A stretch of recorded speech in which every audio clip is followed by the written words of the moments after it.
Good morning, everyone. It is a pleasure to have everyone here with us virtually, speaking on this panel, learning about what's going on from coast to coast in Canada. I first want to thank, and you've seen the scroll on your screen of all of our sponsors across Canada for all of our 7 chapters on the call today. Really, thank you very much for supporting us. Without you, we couldn't put on these great programs. I also want to recognize Crew Network and our Crew Network board liaisons to our Crew Canadian chapters. So Wendy Mann, I understand, is on the call today, as well as Holly Niebuhr, Crew Network's immediate past president, and Molly Fadul on our 2020 board. I also want to thank the chapters for coming together and putting this program together today for our Canadian members. It's really a huge pleasure to be doing this. And I also want to thank the network for bringing us together and providing us with the tools to connect. I need to comment on how impressed I am about how all of the chapters have come together to pivot. And it's been so easily done and pivot in the COVID times, COVID-19, and how we're coming together to develop new programs so that we can stay connected virtually during these times. And how Crew Network is also developing more and more Canadian specific content. In that regard, I just wanted to comment on one program that's coming forward on May 28th, Canada's adjustment to the new normal.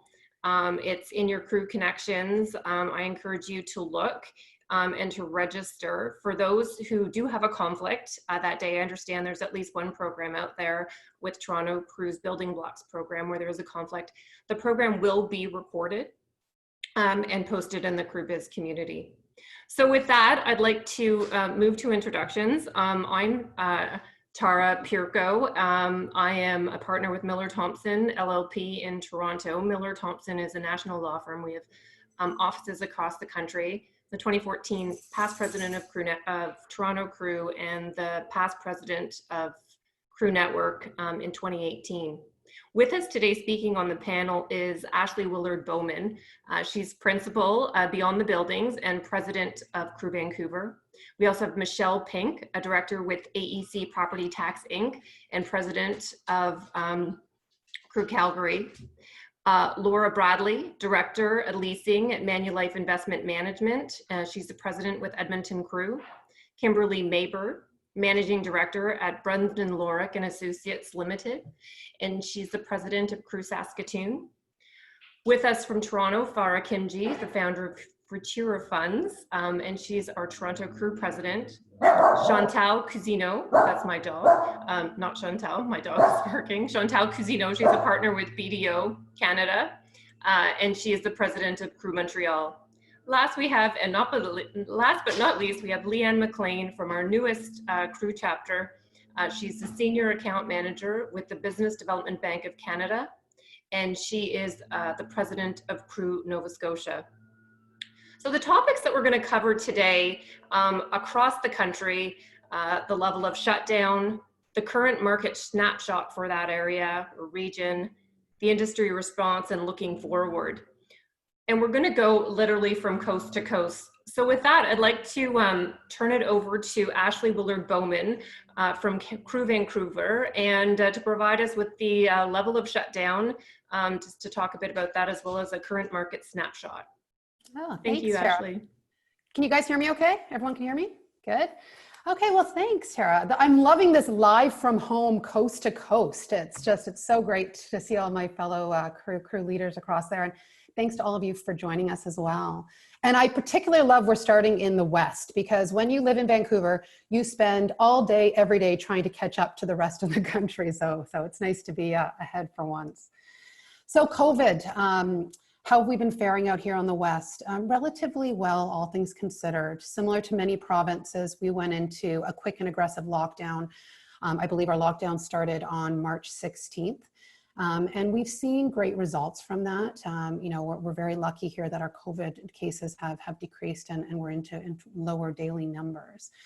So what that means for BC is that we are starting our restart next week on May 19th. And what that looks like, just a couple of highlights, is one, we will be gradually returning back into the offices in a very different fashion with different protocol and precautions in place. Two, we are going to be permitted to have some small reunions with trusted friends and family in very small groups. My personal favorite, we can get our hair done starting next week. So apologies for this, but excited for my appointment next week and such. So we are starting to see, movement to restart, and we'll see. I think the next couple of weeks are going to be very paramount out here. From an industry point of view, construction has remained an essential service here in BC. On top of that, we've had unprecedented great spring weather. So we have seen construction sites fare very well, and the industry keep going through this time. So that's been positive to keep us going. Now, our economy, like all economies, have been hit. So I'll just share with you quickly kind of, sector by sector, asset class by asset class in terms of how we're faring out here. For those of you that know Vancouver, you know that we are a very landlocked city. So we're a city in between mountains and oceans with bridges and ALR land surrounding us and such.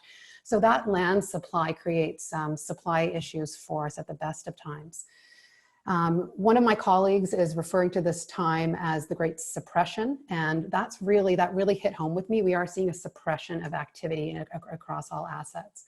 So just to touch upon them quickly, industrial. We have a very low industrial land base here. So everything we build absorbs here. At the end of April 2020, our vacancy rate in industrial was at 1.5%. In addition, 70% of the product, the industrial product that's coming to market that's scheduled to complete in 2019 or 2020 has already been absorbed through pre-leasing or pre-sales efforts. So fundamentally, we're seeing a very stable market in industrial still over the last 8 to 9 weeks, if you will. Residential, definitely more suppression there. So as of the end of April, we saw prices decrease approximately 2.1%, but we haven't seen many transactions. So just to give some numbers around that, we saw a 59.7% decrease in sales activities in residential from April 2019 to April 2020. We were coming off a really good first quarter here in BC across all of our real estate classes. So to put in perspective on how quickly activity has changed, we saw a 47.9% decrease from March 2020 to April 2020 in terms of residential sales activities. So big suppression there. For those of you that know Vancouver, you know we have a very robust pre-sale condo market. We've seen a huge decrease of activity in sales there. We've done approximately about 250 sales in the last 9 weeks in pre-sale condo market. That's actually more than I assumed it would be. That's definitely down from our typical spring market. On the positive side, we have seen a couple of buildings complete construction, and those closings have been going quite well. So it's nice to see that momentum continue. Definitely, we've seen a change in consumer preferences. Consumers, and I see this across my projects, they're gravitating more to low rise, lower density, townhouse type product. So before I hand it east, I'll touch upon office and just share with you some stats on where our office market is. So pre-COVID, we had the lowest office vacancy rates we have seen in 11 years in downtown Vancouver. So at the end of March, our office vacancy rate was at 1.3%. If you add in suburban market office, that vacancy rate was also at an all-time low at 3.7%. We've also seen an office construction boom downtown to try and add supply to the marketplace, but roughly 75% of the office supply that's under construction has been already spoken for through pre-leasing and pre-sales efforts. So typically we see a very strong office market here, and that's where the stats are leaving us right now. And the next side of this presentation, I'll get to where I think it's going. Obviously, we will have some changes looking forward. Yep, and I'll hand it east. Thank you, Ashley. Now we're going to hear from Michelle Pink with Crew Calgary and Laura Bradley with Edmonton Crew, giving us an update on Alberta. Thanks, Tara. Thanks, Ashley. So unlike BC, Alberta hasn't fared quite as well. I like how Ashley mentioned the great suppression. Those aren't the words that we've been using out here. They've definitely been using words like Great Depression, unfortunately here in Alberta. So we've hit a much different playing field out here. So Laura and I are gonna go through this together. She's gonna speak, I'm gonna speak, just because Alberta as a whole is pretty much going through very similar things, with exception of lockdown restrictions, which Laura can brag about shortly. But we're in a much different pace out here. So as far as like level of lockdown went, very similar to BC. I think we locked down March 15th. Give or take. I believe our schools closed one day earlier. I remember texting my sister, I'm like, our schools are closed. And then she texted me the next day, our schools are closed. So yeah, we were about a day apart there. Our gatherings were restricted right away to under 15 people. Essential services as well included construction, oil field services, real estate. So we were able to keep, I believe, our premier yesterday mentioned it was about 85% of our workforce was still able to work in some degree or another. But it's definitely been severe and harsh. So I'm gonna hand it over to Laura. Thanks, Michelle. So today actually marks the first day that Alberta begins the first phase of their reopening, and that includes the entire province with, unfortunately, the exception of Calgary and Brooks. So as of today, hair salons, restaurants, some retail such as clothing, daycares, museums and art galleries are able to open in a limited capacity. So unfortunately, Michelle's gonna have to wait a couple more weeks before she can get a new hairdo like me.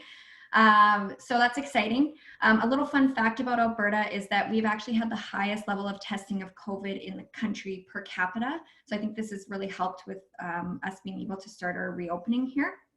So now as we move to the current market, as Michelle mentioned, Alberta has really been hit with a double whammy. So while the rest of the country looks at recovery post-COVID, we are looking at recovery post-COVID and an oil crisis. So the oil crisis began in March, and this started out first as a price war between Russia and Saudi Arabia, and then combined with the pandemic, worldwide demand is down for oil. There's an excess amount of supply, and actually on April 20th, for the first time in history, oil dropped to below $1 per barrel. So people would actually pay you to take it off their hands. And this has had a big impact on the real estate market for a variety of reasons. So I'll turn it over to Michelle here, and she can talk about the impact on the office market. Yeah, so I'm going to touch a little bit here on the office market in Calgary, because that's what we're seeing in terms of something that's different probably than the rest of the country. I think our retail sector is going to see the similar pre-COVID, post-COVID hits. Our multi, all of those are tracking very similar to the rest of the country, but our office, downtown Calgary specifically, we actually saw positive absorption in Q1 of 2020, and this was coming off an incredibly hard 2019.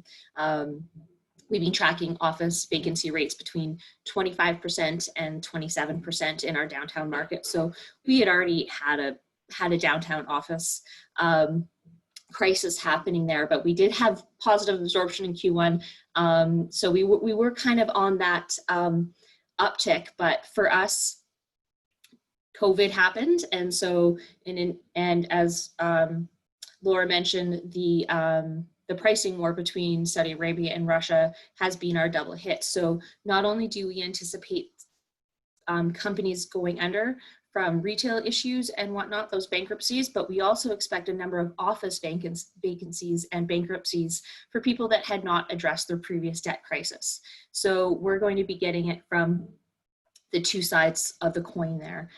So with this, we anticipate vacancy to increase to over 30% within the next quarter, certainly by the end of the year, as the debt crisis had already been in place here. And so unless we become more diversified, like Edmonton is more diversified up there in their office choices, and they're more of a government city. Unless Calgary becomes more diversified, we will continue to see that downtown office vacancy rate climb. Thanks. And then as far as the industrial market, we actually feel that this is probably going to be one of the more resilient markets. And I think that that's consistent across the country. In Edmonton, at the end of Q1, we were seeing positive absorption. The start of the year, there was some optimism in the market around the industrial market. Now, again, with the COVID and the oil crisis here, we're going to see the energy market, anything related to oil field services, that market start to shrink in the industrial sector. That being said, we do expect this to start to bounce back given the demand for logistics and warehousing due to the increase in e-commerce. So this might end up being a positive news story here. I hope for some positive news. So before we get into any of that, I'm going to end on a less positive note. Sorry for that for Alberta. We did want to draw a little bit of attention in terms of industry, and that was our meatpacking industry. So that's where we've seen 3 major outbreaks here in Alberta, and a large reason for our increase in numbers over the last few weeks. So the employees in this industry have been hit incredibly hard. Some plants have been shut down.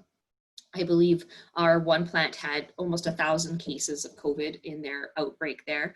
And so this is obviously going to be having a ripple effect across all of Canada. Our one plant, I believe, was making up for 70% of Canada's beef processing abilities.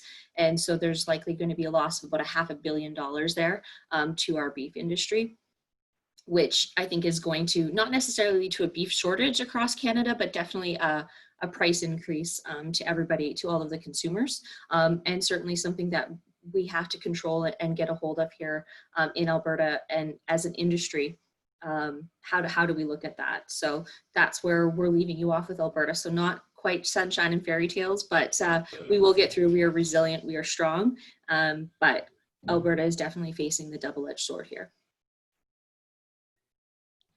Thank you, Michelle, and thank you, Laura, for that update on Alberta. I'm now going to move further east and ask Kimberly Neighbor, our president of Crew Saskatoon, to give us an update on the market, the level of shutdown, as well as the current market snapshot. And before I do, just in case I do forget, I was going to plan to do this at the very end. If you do have questions, you can submit that through the Q&A function, and I will be fielding those questions and then directing them to the panelists at the end of our discussion. Okay, thank you, Tara. Thank you, Kimberly. So today I'd like to pay tribute to the snowbirds, a little bit of positivity and some of the negativity in our markets, who are going to be flying over actually during our presentation, and they're flying over Saskatoon today to honor the hospital staff and essential workers in our province. So a little bit of positivity. So picture Saskatchewan. We're wide open spaces. We're the breadbasket of the world due to our strong resource sector of agriculture and potash. Oil and gas and uranium are other industry that global markets require that are exported from here. In mid-March, we shut down due to the COVID pandemic. These sectors were still allowed to operate along with forestry, manufacturing, construction, banking, finance, and real estate. The unemployment for April jumped from just under 6% to 11.3% and is the second lowest across the country. And we're tied with Ontario and have similar unemployment to BC and Manitoba. So although a grim picture, it's not as grim as maybe Alberta. Prior to the pandemic, Saskatchewan was experiencing slow economic growth. And at the start of Q1, we were starting to get more active and see some positive absorption in our market. The shutdown in mid-March basically halted everything. So in the first week of the pandemic, financial institutions froze all lending, which at least has since been reactivated due to recent government programs. The retail class was hit the hardest, like everywhere in Canada. However, discussion with local property managers indicate that approximately 50% of the retailers couldn't meet their rent obligations or had to ask for rent deferrals. Our office users were fared a little bit better, with only 25% having to ask for rent deferrals, and our industrial and multifamily asset classes fared the best, with only about 5% having to ask for rent deferrals. Our residential market, on the other hand, saw the largest decline in the number of listings since forever. They had over 50% less listings than previous years. Sale prices, though, did not decline, and Saskatoon has seen less than a 5% drop in the average sale price for housing when compared over the last 3 months. Realtors for residential properties feel that because there's less inventory, there were less showings during this time. They don't feel that the market is going to see as significant a drop in prices due to this lower inventory. With respect to the commercial real estate markets, the market has taken a wait and see approach. We have not seen any decline in rents or sale prices to date in those asset classes, and only time will tell what will happen. So I'll turn it back to you, Tara. Thank you so much, Kimberly.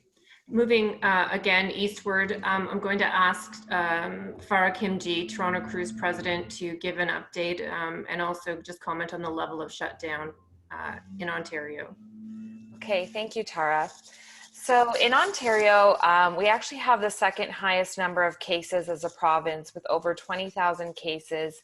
Approximately 75% have recovered, and there's been over 1,700 deaths. On Tuesday of this week, it was announced that our province has extended the state of emergency orders, which began on March 17th to June 2nd. So this being said, we also had the most significant reopening measures up to date to now include non-essential retail stores with a street entrance that can now offer curbside pickup. As well, construction can resume for multi-unit residential projects. So the province is sort of taking a three-staged approach to opening select workplaces and some outdoor spaces, to gradually opening up more workplaces and allowing larger gatherings until we have a full reopening, but with new measures and guidelines for operation in place. Restrictions will be eased at each phase when there's sort of a consistent 2 to 4 week decrease in new cases. And today we should learn more about the plans to enter phase 1 of this reopening. With respect to the real estate market, in looking at the residential sector, the GTA has actually experienced a decrease in sales activity in April as compared to April of 2019 of 67%, with a price drop of approximately 10%. So as the months go on, we'll see, if it's further impacted. And looking at the office market, several brokerage shops have shared their numbers for vacancy and absorption, which at this point have not been significantly affected. And many landlords believe that the Toronto office market will weather this economic downturn, given its strong fundamentals and low vacancy over the past few years. However, it is speculated that the increased levels of working from home will be counteracted with the demand for more physical space per employee in the office and the desire for connection and culture building. And given this, it is believed that the overall impact will be nominal. This being considered, I believe that as more information is collected regarding the trend and movement to increased work from home, it is clear that this impact and magnitude is quite pervasive. So there's been statements like BMO coming out and saying that 80% of its employees may switch to a blended home office work approach. And recent research collected from 15 employers in the GTA that represent over 20,000 employees states that a range of anywhere between sort of 10 to 50% of a reduction in in-office employee visits. So real estate has now become kind of a top priority of reevaluation for most companies, as office space is the second highest company expense after salaries. So many are looking to dispose of surplus space and embrace an employee choice model for in-office interaction. So it's sort of important to understand that in Toronto, the office market is largely tech, professional services, and financial institutions, many of which have been able to work from home for the past 2 months without a significant dip in productivity. And the employee base largely favors the flexibility and autonomy that this brings. A statement that came out from Larry Fink, the CEO of BlackRock, the world's largest asset manager, said that after businesses were forced to run from mostly remote setups during the coronavirus, many companies will choose not to bring all of their workers back to the office, even when it is safe to do so. So as employers discuss bringing their employees back to the office starting in June, the option to return is generally that, an option. Issues such as mass transit, elevator wait times, and physical distancing measures make this more prevalent. And as the weeks and months progress, this will result in more of a significant sort of behavioral changes with an increasing reluctance to return to the office. And given this, I believe that the impact on the office market will be quite significant in the longer term. That's all I'll share for Toronto for now. So I'll pass it back to you, Tara. Thank you, Farah. I'm going to turn it over to Chantal Cousineau with BDO Canada and the president of Montreal Crew. Hi. Now, so in Quebec, Quebec is the epicenter of the crisis in Canada. As of yesterday, 55% of all cases and 61% of all the deaths in Canada were in Quebec. So there's two major observations that I'd like to bring to your attention in Quebec. First of all, that 74% of the cases detected and 85% of the deaths were in the Montreal metropolitan region, and it's still raising. It's definitely not under control. And unfortunately, as you may know, a large part of the economic activity in Quebec is in the Montreal region area. And the other observation is that 83% of the deaths are in senior homes. So we have over 300 homes that are infected, and the vast majority of the public sector homes are infected. So it's two major sad trends in Quebec right now. So there were severe measures that were implemented early on in Quebec. On March 23rd, there was a complete lockdown. All businesses except essential services were closed.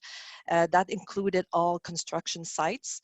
And originally they were supposed to be closed till April 13, and the closing was pushed to the end of April and beginning of May.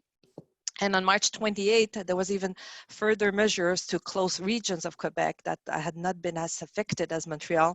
They were closed so that we couldn't have travel between the regions. That was prohibited. Since April 20th, there was progressive measures of the confinement that were implemented. On April 20th, residential constructions for projects for delivery by July 31st were reopened. This week, constructions other than residential were reopened. Major infrastructure projects, manufacturing companies, and residential and commercial real estate brokerage activities were started again. Outside the greater Montreal, there was reopening of retail stores with store fronts, and school and daycares in some regions were reopened. We just got a good announce yesterday that we could start individual sport activities next week, so golf will be permitted. But shopping centers, companies that give personal care services remain closed, so I couldn't get my hair done, and gatherings and family reunions are still forbidden. There's a general consensus that was expressed by the Prime Minister this week, is that the virus, they don't expect the virus to leave the province for a long time, and that we'll have to learn to live with it. So I think that we'll have to learn to adjust, and that's the key. In terms of the market, the Quebec market, and especially the Montreal market, was booming in all asset class in the first quarter. We had a record of absorption in office. It nearly eclipsed the 2019 full year total. There was numerous transactions completed end of 2019 and beginning of 2020, and the overall vacancy rate was down to 6.3%. In the industrial, there was high absorption in the quarter, and the availability rate was down to 2.6%. There was an annual increase in industrial average net rental rate by 17%, and the demand was much higher than the supply, and that was the fourth quarter that this situation happened. So the crisis hit us, and now from March 23rd, all practical activities were reduced to zero.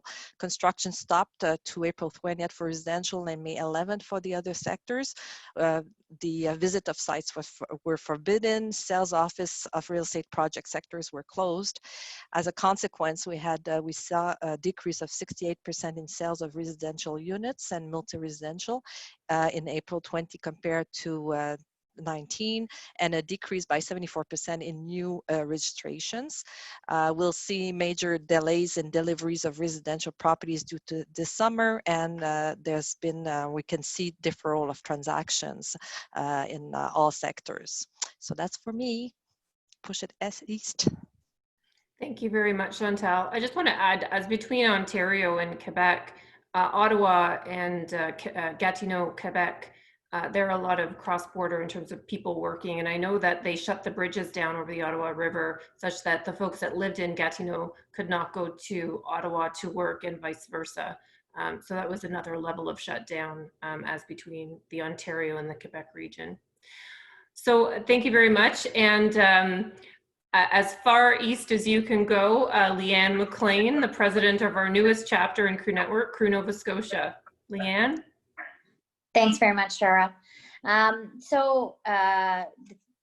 guess I should state this much, at least from a Crew perspective. We are a brand new chapter. We just launched on January 24th. So this has been a very interesting start for us as a chapter, given that we were able to have one event, and unfortunately our other events have had to be postponed. We are going to be working up to a virtual event here in the next couple of weeks. But aside from that, from a Nova Scotia perspective, from a level of shutdown, currently we have reopened our provincial and municipal parks for public use. They were closed as of March 23rd up until last Saturday. So that's been a bit of a positive influx, around our communities in regards to just being able to get out. And of course, we still have to abide by the social distancing parameters that are put in place, but that has been a positive move in the right direction for us. We've not been informed of any other upcoming reopenings at this time. We are being told that in terms of our reopening as a society and certainly as an economy is going to be in phases of every 28 days. So we've got quite a long haul ahead of us in regards to the way that the province is handling this. And I think that for the most part, the response to that has been positive through industry and through community. Our construction industry hasn't seen any major project shutdowns. Specifically in new construction, it's been continuing more or less business as usual. In fact, I've had some personal conversations with some business owners in the construction industry that are stating that they're actually busier this as opposed to this time last year. And some of them noting that some businesses have chosen to move forward with renovations or enhancements to their office spaces during this time, given that many employees are working from home as opposed to in office, which was certainly an interesting point of view as well, that people were jumping pretty quickly to the opportunity to do something positive with this circumstance. Given that Metro Halifax, we have a pretty substantial non-owner occupied commercial market, heavy in retail tenants, who of course have been forced to shut down. Many of them are very small to medium-sized businesses in the service-based industry, with some of them ceasing business permanently and not just currently. This has been incredibly impactful on those building owners and landlords.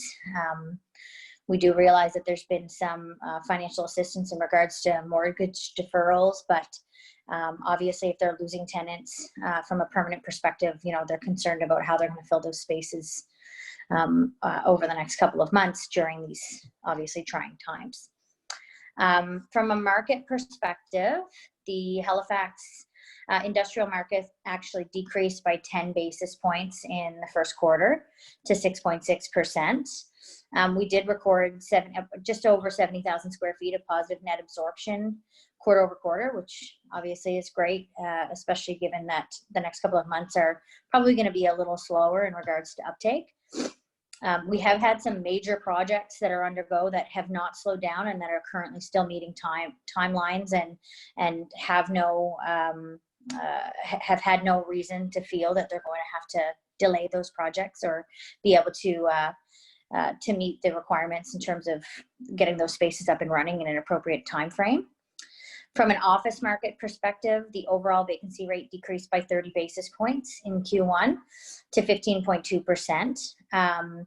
We did have a net rent decrease by 0.09 per square foot, but the Halifax office market is still holding steady as of, I believe it was April 29th, at $28.91 per square foot. From a market perspective, on the residential side, Our residential market has still been trending in the right direction and moving up. A little bit of a slow on some of those sales being in terms of closing, but still very busy. I've talked to two major residential brokers in the area that are stating that although they've had some slower closing dates, that the residential market is still moving in a positive direction, and they're hoping that over the next couple of months they'll be able to continue to move that way. Thank you, Leanne. You're welcome. I think this is great. We do practice locally, but many of our clients and many of our contacts have a national footprint, so it's very helpful to get this market update from across the country. Now I want to move over to the industry response and looking forward. I'm just cognizant of the time. We're now at 12:36 and we do have 7 chapters to move through. So now I'm going to pass it back to the west to Ashley Bowman with Crew Vancouver. And if you could provide the industry response and looking forward, just a brief update, that would be great. Thanks, Ashley. Thanks. Can you guys hear me again? We're good? Okay, I'll keep this fairly tight here because I know we're up against the clock. So our industry response, I think initially was shock and awe, quite frankly. Things were just changing for all of us so quickly. Although the stats I shared at the beginning are very positive across asset class in terms of vacancy rates, our economy, like all economies, has been hit very hard. And we're just starting to see the effects of that. And I think we don't know what the full story is going to be for the while. I can tell you that the first of the month in rent due has become, a very anxious, scary time across all.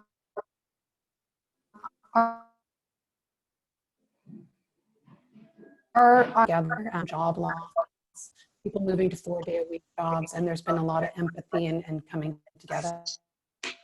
I think we're having connectivity. Also, I think it's okay now. See how our industry really mobilized online in terms of sales and leasing activity. So we've seen lots of VR, AI, video integration to try and keep our revenue streams going. Really quickly looking forward, what are we going to see? Residential, we're going to have a hard year ahead of us.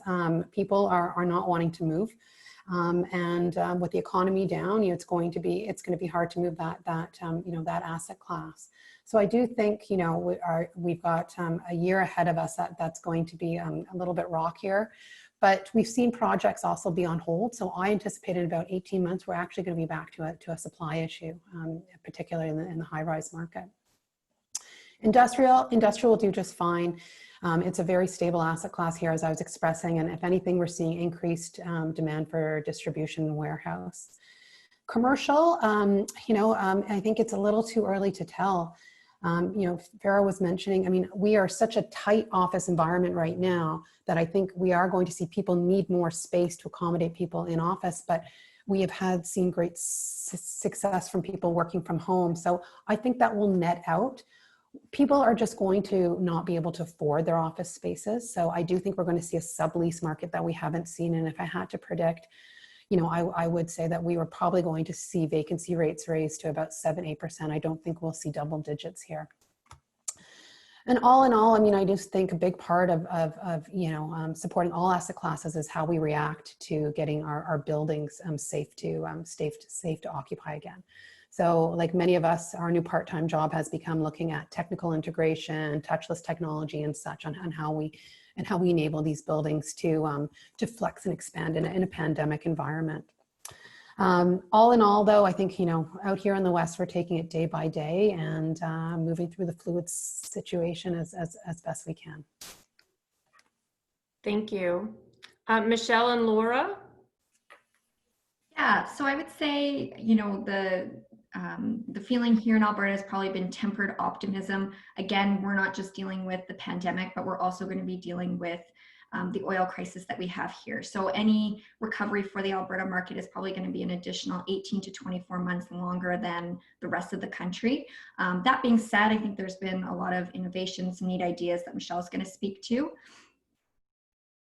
Yeah, so and I kind of briefly touched on this, is we're a really young population here in Alberta, and it's not our strong suit to do nothing. So our industry response over the last few months is, what can we do? So on top of what Ashley was mentioning in Vancouver in terms of in BC putting things online, and of course going in that direction as an industry and continuing to do business where and when we can. Alberta in particular has a we need to do something attitude, and so we've been had some nice and neat innovations come up from major landlords and businesses out here. So ATCO, for example, who is a major company and also landlord out here, donated many of their trailers for medical testing and quarantine for a lot of our remote areas. Rocky Mountain Soap Company, which is out here, is now producing their naturally derived hand sanitizer, which is approved. So you're not just going to get alcohol on your hands.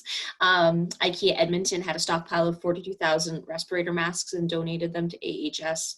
Our own province donated 750,000 masks and 95 masks and 7 million procedural masks and 50 ventilators. So again, since we were a younger province, although you're seeing our numbers, I think we're almost at 7,000 actually in terms of cases, we've only had 120 deaths. So our stockpile has not been depleted or whatnot, and we've had a much lesser demand on that than other provinces, even though when you look at the numbers, they appear high. The actual stress and demand on our system has been quite low.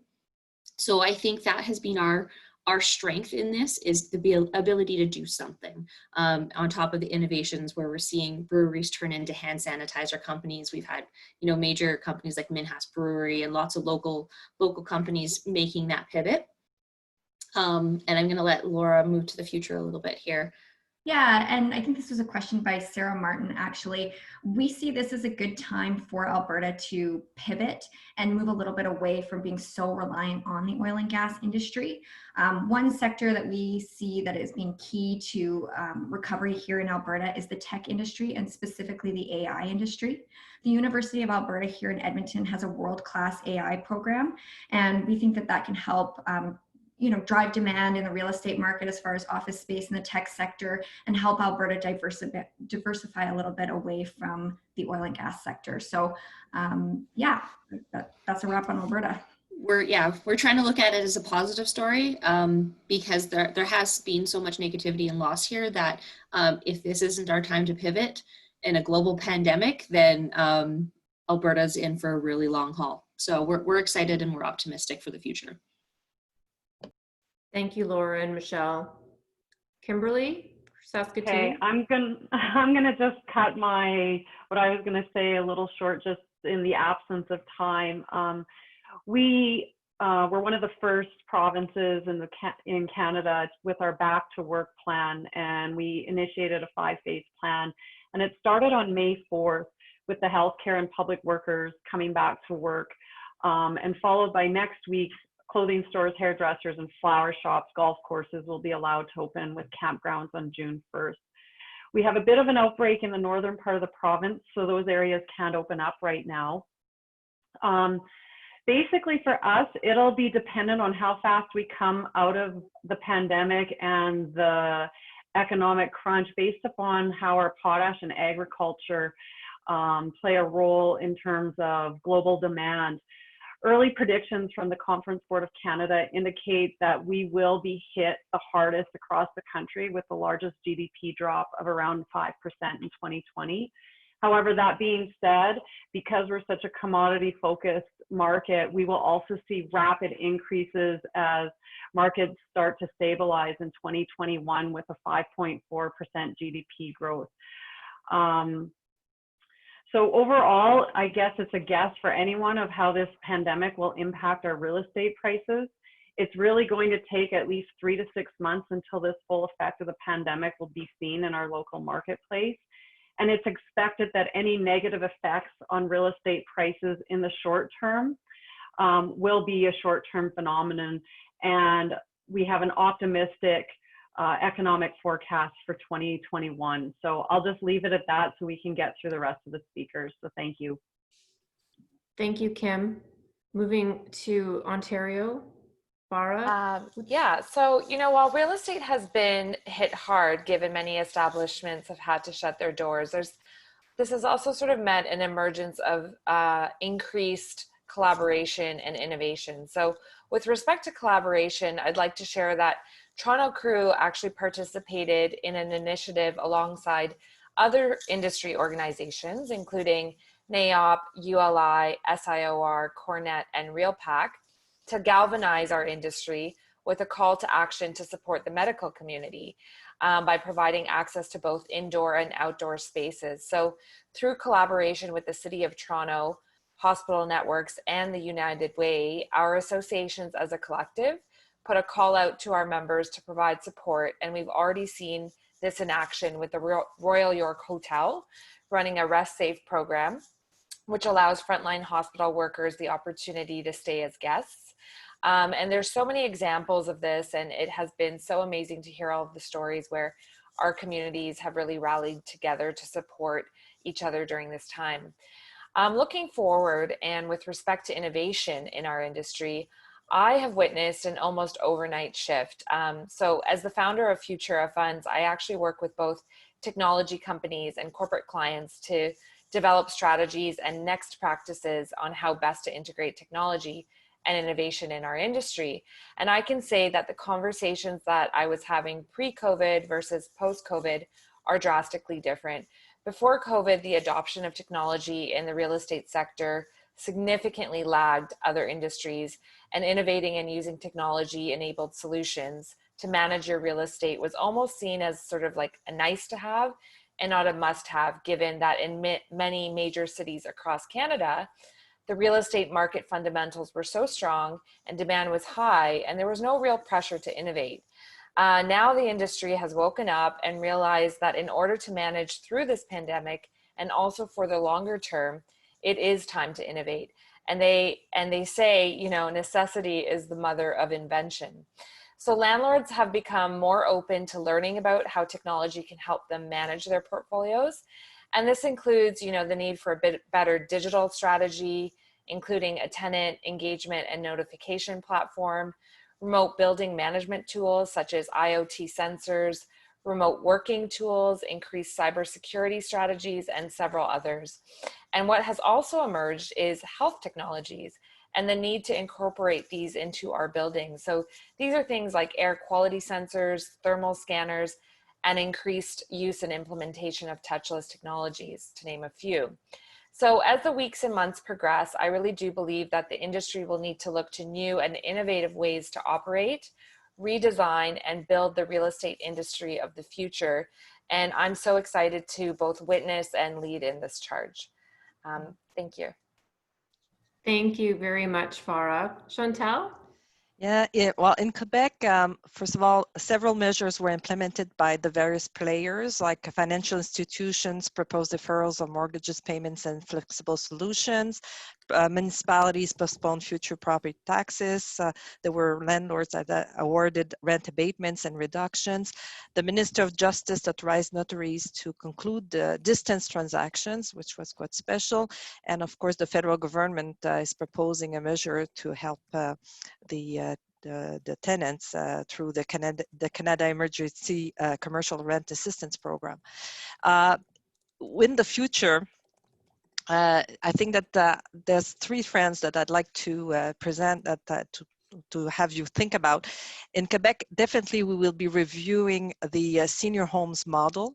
I think that questions like security of the residents, including quality of air, quality of care, ratios of caregivers to residents, integration of family members as caregivers, social distancing, will be at the heart of the strategic planning exercise that will come definitely in that sector.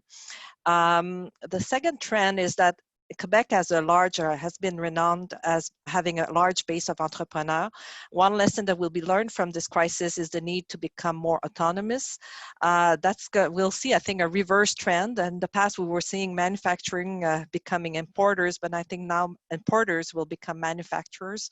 I think that we'll have an increased need for industrial space. to accommodate, as others said, the social distancing in manufactories, the new businesses that are coming up. There's lots of emerging new businesses, especially in the health sector right now in Quebec, for local production of goods that were in the past produced outside Canada, and also to store increasing levels of inventories to secure the supply chain. One thing that I'll think also, and I think somebody else said the same thing in other provinces, is I think there'll be a slowdown in the development of new projects with high density. I think we'll revisit projects and integrate new controls and technologies to ensure the security of the residents in these new projects. So I think that there'll be some thinking there that will be done. And the last maybe point that I should bring also is that the tourism sector will also, and the culture sector, were in Quebec very highly impacted negatively by the COVID. So I think that this sector will also go through changes. We will probably focus on new ways of diffusing culture, and also maybe new ways of accommodating tourism, especially focusing on local tourists, maybe investment in new type of accommodations. So there's lots of things to come. I think there'll be lots of action in Quebec in the next few years. Thank you very much, Chantal. Leanne, Nova Scotia? I'll keep this as short and sweet as we can, given it in an effort to try and keep on our timeline here. So in Nova Scotia, from an industry response perspective, I do feel that we are typically a little bit behind in technology adoption. So I think that was a really large eye-opener for businesses and individuals to have to really embrace the technological change. And we've seen a lot of positive impact of that in certainly from myself, seeing business owners who are really taking advantage of technology and kind of jumping on board one before they might have been putting that on the back burner. From a market perspective, my concern at this point in time is that we've probably not seen the worst impact, given that more in particular, like Metro will be impacted by it, but especially the areas of the province that are on the outskirts, so like Cape Breton Island and the Yarmouth area, are going to be heavily impacted by the lack of tourism traffic. Especially given that the cruise ship industry is not going to be probably hitting our marketplace. I do think that we are going to still see that come to fruition, but they're talking about the early fall, late summer at this point, whereas normally this would be the time that those areas would start seeing cruise ships coming in. So there's going to be an awful lot of very small businesses that are going to be impacted by that, and unfortunately probably have to close their doors for at least the season, given that circumstance. Yarmouth will be hit fairly hard because the ferry between Maine and the Yarmouth and the USA obviously will be shut down, and that's going to have a pretty negative impact on that community, because that's really the only sort of influx that they see during this time of year. Other than that, from an industry, again, response perspective, Nova Scotia unfortunately did have a fairly tragic mass shooting, as I'm sure most of you are very well aware. So from an impact perspective, I mean, we've certainly had many of our communities impacted by that mentally and emotionally at the same time of dealing with COVID-19. So the good news is that we are small communities, and we are brought up to help each other and try and be positive and trying to lend a hand. So everybody is really trying to come together as a community and support each other through a tough time and a little bit of a tougher time given that circumstance. And we've been through hard economic times in the past in Nova Scotia, and I'm hoping that we're going to come out of this on top. Thank you very much, Leanne, and thank you to all our panelists. I do want to, we've had a couple questions come through the Q&A function, and the first one I'll share, and I don't know how much time we have, was change is hard. How can crew influence the shift/pivot that we will need to take to move forward, and what is our industry message? I did share that question with all of our panelists, and some are saying, you know, be creative, be innovative, quick move to virtual. I'm going to add, and I invite any panelists to jump in, that we continue to be crew members. We have each other's backs. This is a very professional organization, but it's also personal. And when you have an opportunity to pass on business or pass on an opportunity, that we really look out for each other. In terms of our industry response, whether there's a united message, that comes directly from Crew Network and our 2020 board. I know that Wendy's on the line. I don't know if she wants to share anything with us, but I'm sure there will be an industry response from Crew Network. I do not have the authority to speak on behalf of Crew, but I know that we all need to work together to make sure that we pass opportunities to each other, that our clients, our connections have the most up-to-date information and up-to-date intel that we can get through our Crew Network connections. Are there any other panelists that would like to respond to that question? I just would like, sorry, I just wanted to add that just this event is already a response to the situation and to the industry market. The sharing of information amongst each other is a very important way of responding, or at least being ready to respond and to adapt. So I think that if this event is a start, I think it's a good start. Well said. So I've just heard from Wendy, and I believe Sharon's going to be unmuting her. Wendy's unmuted, Sharon. So I'll invite Wendy to speak to our Canadian members on the call today. Thank you, Tara. I really appreciate the opportunity to address this particular question, and thank you for allowing me to listen in today. It's been really fascinating to hear where everyone is. But I think for me, most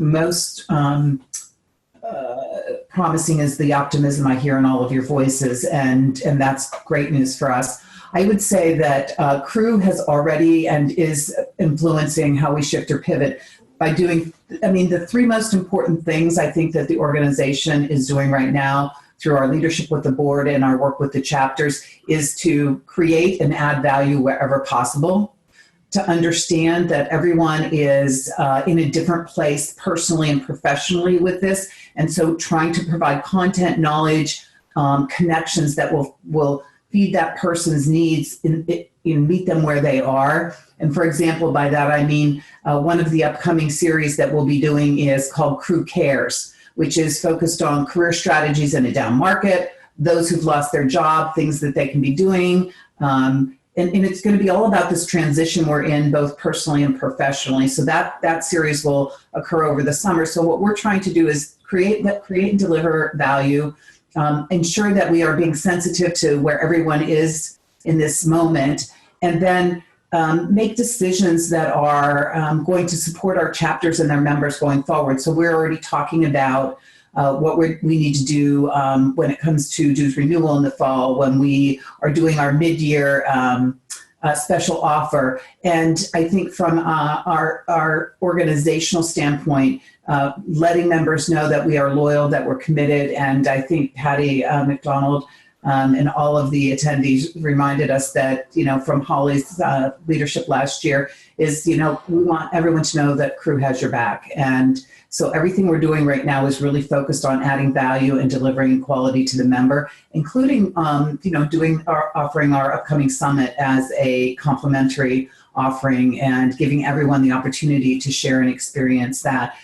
So that's from an organizational standpoint. And I will say from an industry standpoint, my understanding from all the other organizations I've spoken to, and we have ongoing conversations with, or I do with the other CEOs, that Crew really was out in front from the very beginning of getting information out and having our first speaker back on May 20th and continuing to be looking ahead while acknowledging the moment that we're in. And that has been very important to us as an organization, is that, we can all be putting our heads down, dealing with what's in front of us. But I think Crew has also been looking ahead to the late summer and early fall about what we need to be doing and what we need to be offering. And that's why we're doing the summit virtually for free. That's why we're doing the Crew Cares session. And we're looking very carefully right now about convention, because there are just so many unknowns. And from an organizational standpoint, I know that that's very important to all of you to be able to look ahead with us. Thank you, Wendy. There are two more questions in the chat. I do recognize it's 1 p.m. I'm going to throw the questions out there, and I know we don't have time to respond, but perhaps these might be addressed in a further communication, an article coming out from one of our chapters. The first question is, isn't it a little too soon to forecast that business owners won't be interested in physical office spaces? But isn't this just temporary? We haven't even witnessed the long-term productivity effects of people working at home. So that's a great question. And it's something that perhaps can be responded to virtually, but not on this call. And the other question that was put to the audience or to the panelists, do you have any thoughts on the retail operating model? Will curbside continue, and or will retailers adapt to become more nimble for various delivery models? Example, space allocation to product shoppers pickup, so having 3 to 4 different space allocations. So those are the two questions that were posed. I'll invite our panelists to respond after in another means. And I just want to take this opportunity to thank our Canadian chapters for asking me to moderate this panel, for all of the attendees that have joined us today, for Wendy Mann and our Crew Network board members who have joined to listen to the call today.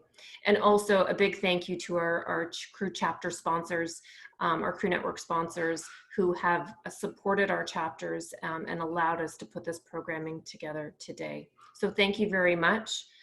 Have a great afternoon or end to your morning, wherever you are in the country. And hopefully we will connect again soon. Thank you. Bye, everyone. Thanks, everybody. Thank you. Thanks, everyone. Thank you.